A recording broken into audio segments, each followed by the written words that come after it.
Welcome to a special new series of the Build How podcast called Leadership Unlocked. This series goes deep on values-driven leaders as they share what they've done to scale their teams. I'm your host, Sarita Dua, and in each episode, we sit down with leaders who've built scalable, high-performing teams that thrive on growth. You'll hear real stories about how they got started, the lessons they've learned, including the good and the bad, and the unique superpowers that make them stand out. Whether you're a real estate professional exploring your next move or just passionate about leadership and growth, you are in the right place. Let's unlock what makes great leaders and great teams truly magnetic. I am very excited to introduce to you our guest. Megan, I'm going to probably have you introduce yourself and tell us a little bit about who you are and where your market is. Sure. I am Megan Brenn White. I am the head of the Upstate Curious team at Compass, and I'm located in the Hudson Valley and Catskills region of New York, which is almost entirely a second home market. Awesome. And how long have you been doing this? I got my license in 2016, and I basically started a team in 2019, I would say. So let's just kind of double click on that right now. We all know the world changed in 2020. So here you are, we're at the beginning of 2026, 7 years you've formed a team, of which probably 2 of those years were a bit upside down with regards to where the world was going and how we were figuring this out. So you just started a team, we enter this global pandemic, and we come out of that. It just shows you can be anywhere in 5 years or less, basically. Yeah, I remember like when COVID started and I mean, obviously nobody knew what was going to happen. And then because we're, 2 to like 3 hours outside of New York City, at one point we had a waiting list of 300 buyers who wanted to work with the team. So we got overwhelmed in a different way than we thought we would, for sure. That's amazing. I mean, it's the unpredictability of it all in terms of what we all faced and how it sort of created and shaped who we are today is really hard to wrap around. I mean, let's back it up from before that. How did you actually get into real estate? I'm one of those people who have always I've loved houses. But I would say more importantly, I had inherited $20,000 from my grandmother when I was 21. And I was living in a loft. I was sharing with a friend in Union Square in New York City. And that is not a comfortable thing to have, a loft with no walls. It's not at all. So I really wanted to have a studio, and I just thought this seems like a good investment. So I got my first apartment in New York City for $80,000 in Brooklyn. Sold it 2 years later for $135,000 and at the time I was making like $27,000. And I was like, this is way better than anything else. So I just kept selling like my primary residence and always wanted to do real estate, but just got sidetracked by other things basically. So so it wasn't like you were like, I'm going to predict that Brooklyn's going to hit it big or anything. It was, you had this sort of windfall or gift and you kept trading up and realizing the wealth building and growth you can achieve through real estate versus working or doing other things in terms of income producing activities. So you weren't a little girl going, someday I want to, sell houses. It wasn't like that. It was like, No. Hey, I sort of stumbled into this and it kind of worked out and I'm going to keep doing it. And it was, I would say that as I was an adult, like going through that, I mean, I did see Brooklyn completely change. And I had these, I think 4 different times I sold homes and the last time, honestly, we bought a property for $320,000 and sold it for $840,000 after 3 years. So again, like now the money becomes wild because Brooklyn was changing so much. So I for sure got interested in a different way. I loved where we were living in Brooklyn. I loved the historic, like the brownstones and things. And I just had gotten involved in a very weird, feels like a niche thing of international higher education marketing. And I was fully drawn into that. So I just didn't want to change. But I would say I was thinking about it for probably 10 years before I did it. Right. And you had some personal success, which helps too, which is like, okay, I'm actually doing this myself, and now I can share this with others in terms of how you can really make it with real estate and how it can work for you. Yeah. And a lot of it was, I mean, in this case, a lot of it was luck with the timing. I mean, I recognize that I mean, also, the most but, humble people do say it's luck, but I do think there's a or at combination least of part of skill, it. yes, and some smarts and some risk taking too. Yeah. Well, let's talk about real estate then. So you had some personal success. Did you know? I know you have a successful team. Did you always want to build a team? How did the team part come about? Yeah. So I had been working, again, very weirdly, for the German government, as representing the German higher education system in the U.S. when I thought I need to do something on my own, and founded my own marketing business. And I loved that. So when I started doing real estate, which was when we were moving up here, which is another kind of complicated story. But after 17 years in Brooklyn, we were moving to this beautiful area where we had been on vacation a million times. But I was going to be in a town, I still am, with 1,200 people. Very different. So I thought this is the moment for me to switch. I never wanted to do it on my own. It was always going to be a business. It just always was. I do not You like always working on knew. my own enough. Really don't. That's So I love that. You knew that about yourself and you knew that you wanted to surround yourself with others. Let's talk about upstate New York, the Hudson Valley, the Catskills. I know a lot of New Yorkers escape to different places to relax. You went the other way, right? You leaned into it and you didn't do this sort of temporarily. You went all in. Talk about how that came about. How did you leave Brooklyn and decide Yeah. to work, like you said at the beginning of this podcast, a primarily second home market? Well, it's kind of a similar story. We came up here for a wedding. I fell in love with it. I was like, could not believe something so beautiful was so close to New York City. Like, I just was shocked. And at the time, prices were so affordable. I mean, they still are compared to the city. That I was just sort of, for years, my husband and I would go to different places. I would meet friends up here, look at different towns, stay in Airbnbs. And the whole time I was looking at property, but we just didn't commit. We bought the house we're in now as a second home.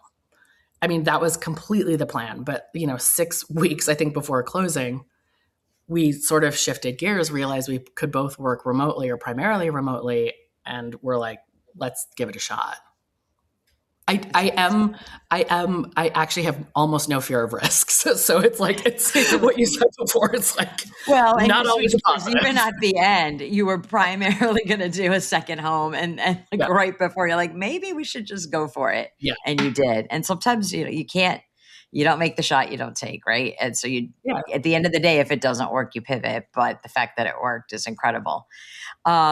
Let's talk about those. So now you've decided to build a team. You said you never wanted to kind of do this on your own. How is your team structured today? Tell us a little bit about the structure. Yeah. Well, it's funny because when I moved up here, actually, a lot of the brokerages didn't allow teams. Interestingly, they didn't understand what it was. And they literally like, we will not support you having a team. So Keller Williams opened up here, 3 years of me being in that. That is when I count the start of the team, because I think, like a lot of people at Keller, I still think that is the best place to learn how to start a team, period. So I just like, kind of followed the model to the extent that I could, which was you sort of start on your own and then you hire an admin and then you start to hire their agents, and it's very deliberate. So now I have, um, I think 28 agents. We did around $6.5 million of volume last year, 375 transactions. I mean, this was my goal when I moved here, was that I would earn $60,000 a year, because I figured that's what we needed to learn, to live on. Everyone has their ramen noodle number, right? That was your It was number, right? very, If I can I was just like, make more than 60, I can eat. I'm just going to chill. It's great, no problem. And so we have, I'm the head of the team. I'm not in production. I haven't been for a while. Also, another thing that I know about myself, that I'm better as a leader. I mean, in this case, as a real estate agent. I have an amazing director of operations. We have about 6 virtual assistants, most from Brevity VA, who are absolutely critical to the business. And then, yeah, we generate leads. I've almost only generated leads through Instagram and digital marketing things, which is unique. So we tend to put a lot of money and effort into that kind of organic lead generation versus other Did you ever things. think you would have 28 agents though? Like, did you imagine that it would be as big as it is? Not only No, in terms of people, but also your results. no, no. I mean, no, a million times no. And this is where kind of Place comes in our partnership because You I just took partnered. the question right out of my mouth. I was going to ask Yeah, you, how did Place help you get there, and what'd you yeah. lean into with Place? Well, I mean, when I started 2 years ago with Place, when we decided to partner, first of all, I was desperate because my team was growing and I was like, I don't know what to do. Like, I'm actually, apropos leadership, like, I was not being a good leader. I was so stressed. I was actually like mean to people. I was short. I wasn't setting goals. I wasn't clear about what I wanted to do. I was terrible at hiring. I would just do things too quickly. And I remember when we were onboarding, so yeah, it's been a little over 2 years. And I literally said, I am not taking a meeting with the person who's in charge of agent recruitment. I was like, not going to do it because we're not recruiting. 11 agents. We're not recruiting. I don't care. It's not happening. Everyone up here is like terrible. Guess I shouldn't say that. It's going to be very hard to recruit great agents in my Right. area. So Yep. I go from 11 to then, I don't know, then the models were working so well. I was like, well, okay, this is working. I became much less scared of bringing on more people and honestly of growth.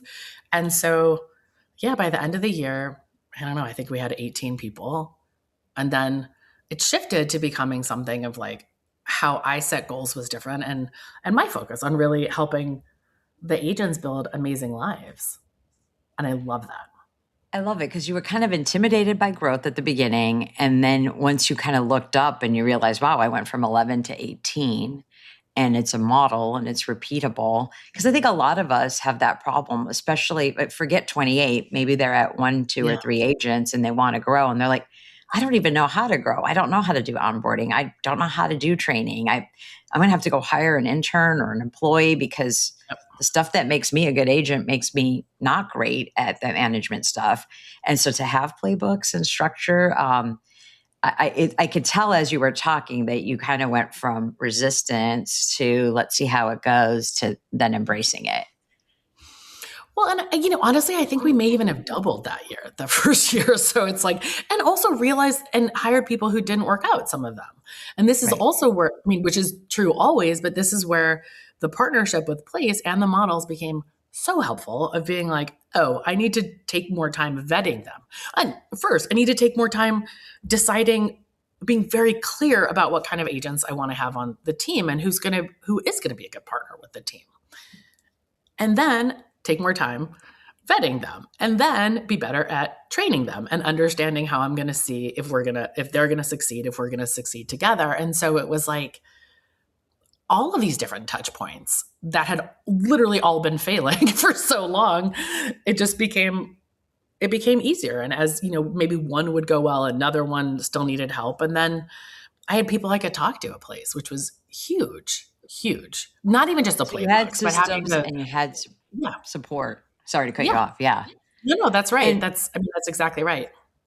well, the other thing I like what you said is whether it was on purpose or on accident, you became clearer on your avatar and you kind of knew exactly what that successful agent looks like and being unapologetic about it. And sometimes it's trial and error getting to that avatar and Yeah. having to part ways with people. But like over time, that box becomes pretty clearly defined. And then you hire to that box. And you're right. If we don't have conversations and sort of lead generate for talent, we sometimes get stuck with a team that we may not be excited about because we don't have choices. So to be able to believe in your value proposition and the systems and know that if people don't work out, there will be other conversations and other people that will be a fit, and to just really believe that in your heart.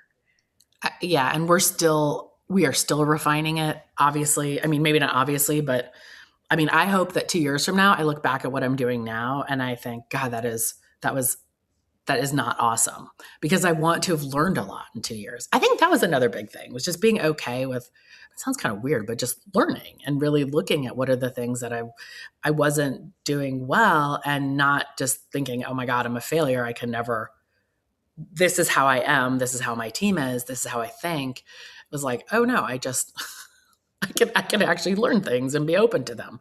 And every time, by the way, I was like, this playbook doesn't work for us, eventually I would try it and be like, well, maybe it works 90%. You know what I mean? But it was like, I thought it'd be And like are we zero. guilty for that? Like, we want to make everything ours. I want to Sarita everything. I have like a round business card because, of course, a rectangular one is, boring or whatever. And it's like, why don't we, if we were a chef, we would master the recipe before we tweak it. And I Right. think as agents, sometimes we try to get our personality in there so soon, but it's like, hey, try the recipe. It's actually pretty good. You can always season to taste, but try the recipe, and to be able to just try that. What I heard you say is that you're learning based, you're growth based. There's an impatience, but it's not an impatience of like you're not satisfied. It's just that, like you said, you want to look back and see this trajectory of growth, and that at just like today is the youngest will be, today is sort of the most fundamentally basic our teams will be, because they're going to keep Right. getting better, right? And if you look at it that way, there's just so much opportunity. Well, Let's and I talk would say about. that, Oh, go ahead. yeah, just as a last point is that I was impatient. I've also learned to be much more patient, and to think if something is not working within 4 minutes, that doesn't mean it's not working. Or I think that is actually one of the, a lot of things with place for me have been modeling, like literally seeing people, being in the Monday calls with Ben Kinney, and just seeing how other team leaders, operators work has been extremely helpful. It's forced us to slow our roll a little bit, hasn't it? If we're like very quick to like, I think sometimes we go so quick to solution mode without really stopping and asking, what is the problem we're trying to solve? Especially And Ben. and also looking in the mirror and saying, what role is my role in the problem too, right? As opposed Yeah, to like blame and, victim mode, blame and yeah, move on. So no, I love that. I think you're right. I think some of the biggest challenges of a team leader for us is we only have the one team. And so prior to plays, we couldn't really compare or benchmark how we're doing because we only know our circumstance. And then it's easy to say, well, you're not in Portland, Oregon, or you're not up in upstate New York, yeah. so you don't really understand our market. But to Right. have an organization with close to 500 teams right now, and to be able to have our fractional CFO call us and say, or our fractional CMO say, hey, your events budget was this, and I'm not telling you how to run your team, but I'm telling you there are other teams your size that spend Yeah. half the amount, right? And to be able to go, oh, okay, I'm open to, where can I be more efficient? How do I optimize? I love that. Yeah, I Tell me love about your. my meetings. My meetings once a month with our board of advisors, with the finance person and the tech person, is like my favorite meeting. Literally every month, like it is so interesting. I love And I that. think prior to place, many of us sort of really would get anxiety about meeting with our CPA, right? And now it's the other way where we look forward to it, Yeah, because we know we're going to get insights that it's going to help us be better. So let's think about if an agent that's a prospect's kind of watching this and trying to learn a little bit about your team, what would you say your vibe is or your culture? You already mentioned Instagram a little bit for marketing, but like, what is your team in terms of culture and values? How does it feel? What's it like? What are expectations? Just describe it a little bit. well, I think that one of the things that's been interesting is that through Instagram, and we also have a weekly newsletter that we've had forever that now has over 20,000 subscribers, we have opportunities to show our culture. And that is really important to me. And so the vibe is like a little informal, a little funny, a little irreverent, but really serious about the work, and talking about how we are as real estate advisors and how we're learning. And the people on my team are phenomenal, which maybe everybody thinks, but I was used to in my marketing business working remotely with everybody. So my team is spread out across 14 counties. We are on Slack. We have Google meetings. A lot of our communications are digital, and the team is collaborative, like in a very real way. People jump in for each other. They actually love to see each other if they're together, like if they're in nearby somewhere. And it tends to be very creative, not just, but, we have people, who are on Broadway or nonprofits or artists, and very open and welcoming also. So not one type of person. And yeah, it's fun. Like, we're pretty fun. I love that. And it's okay to say it, by the way. Don't even, yeah, like I think that's an awesome, there's a lot of teams that aren't, to be honest. So that's not their culture, right? So that's a fun culture that sounds like strives for connection. They stay connected digitally because you're physically apart. They probably find ways to stay connected physically as well. Do you get everyone together at times, or how do you handle like just the distance? Yeah. No, it's funny because they're busy, because the agents on the team tend to be as fun and collaborative and committed to the communities and committed to each other as they are. Like I said, they're serious about their careers. And so if you're driving 2 hours to, come to a meeting with the team, which can happen, that is a big commitment. So we actually generally only see all of us twice a year. But then once a week, myself, my director of operations, we are somewhere on Thursdays. We are together. Anybody who wants to come by, just know that we're going to be there. That has been pretty awesome. And we're trying to have more events in different places so that we can see each other more. Awesome. What would you say your team's superpower is, or just your unique value proposition? What sets you apart from any other team, say in your area, or even any other team that you know? Gosh, it's funny. I thought about this, and now I'm less sure, because there are a couple of different things. I would say that the collaboration part is really a superpower, because if somebody doesn't know, I'm dealing with a buried oil tank, and like they won't pay to get it tested, they're putting that on Slack. Like we have office hours with senior agents. They're just there is a hive mind, not a hive mind, but there's just this wealth of information, and people are not afraid to ask and share. So, and like, we can handle everything so well. How do I position this listing? What have you guys been seeing in this area? Like, that is wildly important, especially with the number of deals that we do, plus the fact that we focus on second homes. And then I do think people just really like working with us. We are, especially for people from the city who are a little nervous maybe about coming up here or buying here. There's just it's important for me to find people that can make people comfortable, listen really well in that kind of situation. So yeah, two superpowers. Well, there's a work hard, play hard piece that I'm hearing, but there's also this comfort that you kind of practice what you preach. And so you're like living the lifestyle that you're selling, and people can relate to that and feel comfortable. They want, they kind of want the same thing. And so there's an attraction there. Well, and as you say, work hard, play hard. Most of our ideas of relaxation are like having chickens or like reading. Like, we're not like, in general, like upstate, there's not like a ton of stuff to do that is like properly work hard, relax hard. Relax hard. Yes, work hard, relax hard. That totally works. But it's I don't know. I love it. One of the agents who's been with me the longest, she said, I have one thing that is like a deal breaker before I can join your team. And I said, what? She said, I need to be able to have the time to still volunteer for hospice. And I was like, done. Yeah, I was like, please join my team. I love you. I will do everything I can to help you reach your goals and be able to volunteer for hospice. And that's the kind of people those are the kind of people that I love having on the team. Well, and I love that as a leader, you meet everybody where they're at, right? So everybody may have a different goal. It's like understanding their why. Yeah. I know that's such a trite thing, but what is their why? What makes them tick? Figuring out what that is, and then building a life with them so that they can do more of that, right? That's the name of the game. Is there one thing, if people knew about you or your team, that they'd be surprised when they join your team? Like, it seems like you're open book, but just... No, we are to some extent, but I feel like one of the things that we are less open about, that I'm trying to figure out how to communicate, is actually how serious we are. That we are like, we are meeting, we are sharing information. Like, people are very thoughtful, growth minded, serious real estate advisors. And we're talking about the market. We're talking about economic trends. We're talking about what's happening in different areas.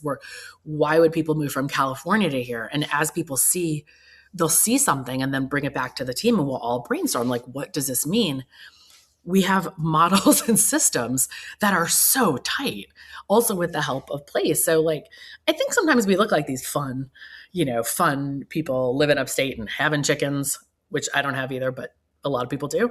But actually, we're if for somebody to fit in the team, they're going to want to learn, and they're going to want to be serious about this.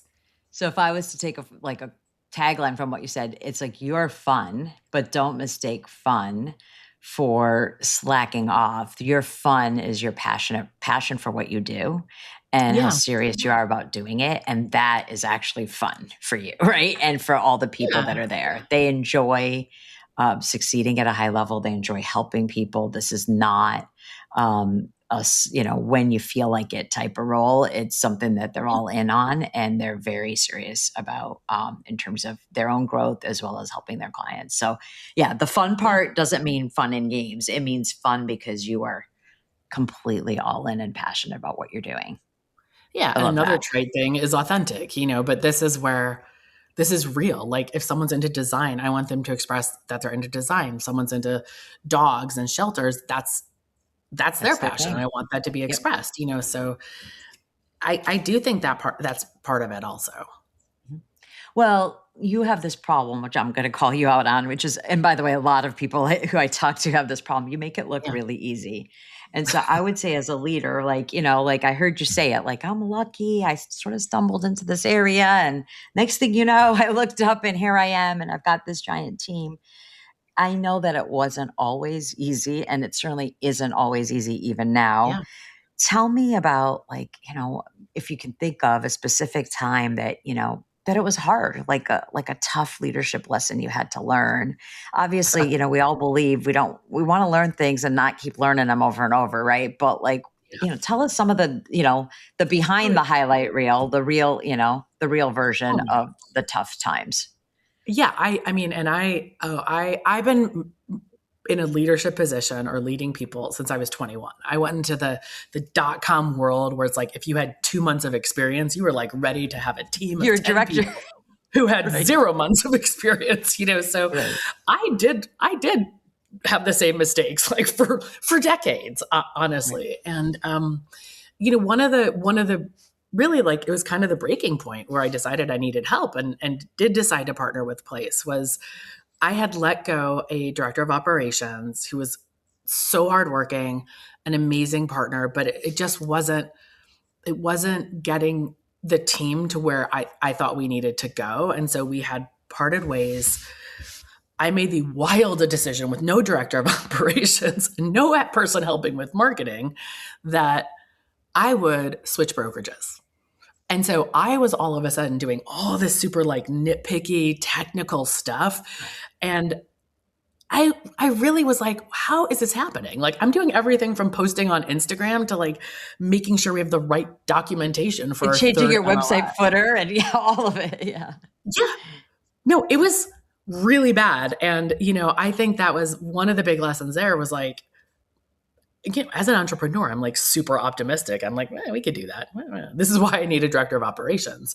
But that was where I realized, and this again is where the agents suffered. Really, they did. And I recognize that. And I really learned through that like I had to be different as a leader and my husband suffered, and I suffered. I had to be different as a leader if I wanted to build a business where people were thriving, not just not suffering, but like, So I had to make different decisions. I had to make, a lot of things we talked about, but it was painful. Well, and I love that you acknowledge that, right? Which is, there's probably some things you'd do differently if you were in that situation again, but it's also you're talking also about knowing your lane and when to stay in it. And where other people may shine in their lane. And for example, maybe for you, like you said, I'm not in production. I am the sort of I'm really into leadership and identifying people and taking them to their best spot. So perhaps the details around a brokerage change isn't the best, use of your skill set, right? It's not because it's beneath you. It's just not how you think and how you work and where you shine. And so knowing where everyone shines and then complementing those blind spots with the right people, like you said, you need a director of ops. It's not you. And I do think sometimes we're naive to think, oh, just put me in, coach. I'll just figure it out. I will just work my way through it. But sometimes it's a square peg in a round hole, and you can just keep ramming it in, and it's not going to be the right fit sometimes. And it's asking for help. And that, by the way, was also my hiring strategy. Was like, here's someone I like who seems cool, and here's a job. And then I would be like, let's, square peg, round hole. But then I would be like, also, I don't know as much as you about this particular position, operations or whatever. So I'm going to need you to totally figure it out and come up with the priorities and come up with like this. And I would just like let them, kind of run wild with no support. And again, like place slowed me down when I hired my director of operations. Like it was, I even, every point of it, I forgot things. I was like, yay, let's send the contracts out. And they're like, well, why don't we call references? I was like, we don't need who needs references? They're great. I've heard they're great. So yeah, it just, I don't know. It really has just made me, and I don't mean to keep just saying amazing things about place, or it's kind of like though living up here, where like, I feel like I have to like almost tone down how much I like living up here.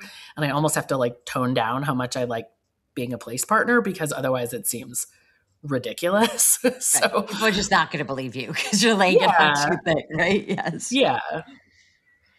So real quick, just to wrap up, a couple last questions. One, what advice would you give someone who's just starting out and embarking on team leadership, and they're considering team leadership? Here you are a few years ahead of them. What would you give as just tips or advice? I think, really treating it as a business, learning, seeing that it is going to take time to learn. And then every time you grow, you're going to break everything, including how you are as a leader. And so you're going to have to, it's almost like starting a new business when you hit a new milestone. And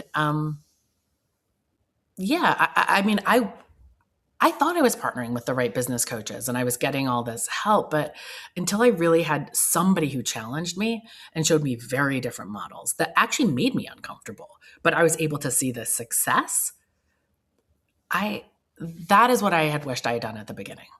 I actually been more careful about hiring my coach, like coaches or brokerages, and understanding, is this a partnership? Is this going to bring me somewhere I want to be? Well, and I also think of just body language, right? A lot of people just they cross their arms because they feel like they know and they're just not open to trying. And you were presented with some models that were different than what you might have felt comfortable doing, but you were like, I'm going to give it a shot and let's just see how this works out. And then leaning into it, you saw the success, right? And so I'm also hearing you say, just be open to, success leaving clues and other team leaders before you that have, thrived. I mean, believe me, if you talk to the people who dealt with us during onboarding, they would not describe me the way that you just described me. It's easy to work with.